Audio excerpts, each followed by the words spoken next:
and ready!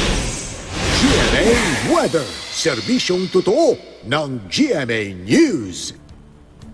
Good morning, Connie. Good news dahil wala tayong bagyo pero nakakaranas po ngayon ng thunderstorm ang ilang bahagi ng probinsya ng Quezon at ng Laguna. Ayon sa Pag-asa, tatagal po yung nababala na yan ukol dyan hanggang alas 6 ngayong umaga.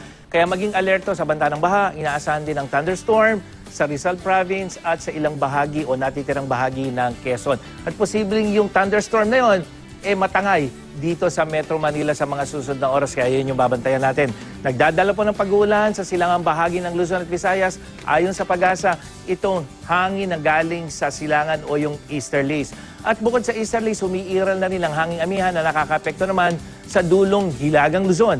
May hinagang katamtamang ulan ang mararanasan po sa mga nabanggit na lugar at silipin naman natin ang lagay ng panahon sa iba pang bahagi ng bansa.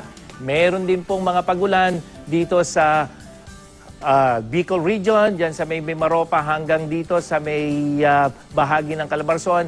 At ito nga ay dahil sa umiiral na easterlies. At dito sa Visayas, yung eastern section po ang higit na uulanin, yung Samar provinces areas. At dito sa may central and western section, asahan na rin po yung mga pag-ulan, mahina lang lalo na pagdating sa hapon. At sa Mindanao, may mga pag-ulan din dyan sa Caraga Region, dito sa may Davao Region, hanggang dyan sa may Soxargen at mahinang ulan lang po inaasahan dito sa may Zamboanga Peninsula. At kung noong Nobyembre mga kapuso, nakahirit ang bagyong Paeng at Queenie, ngayong Disyembre, 1 hanggang 2 bagyo po ang maaaring mamuo at pumasok sa ating Philippine Area of Responsibility ayon sa Pag-asa. At binabantayan nga natin ngayon ng isang LPA. Nasa may Pacific Ocean pa po yan, malayo pa dito sa ating PAR, pero makakapuso, mataas po ang maging tsansa nito at pumasok sa PAR posible bago matapos itong linggong ito.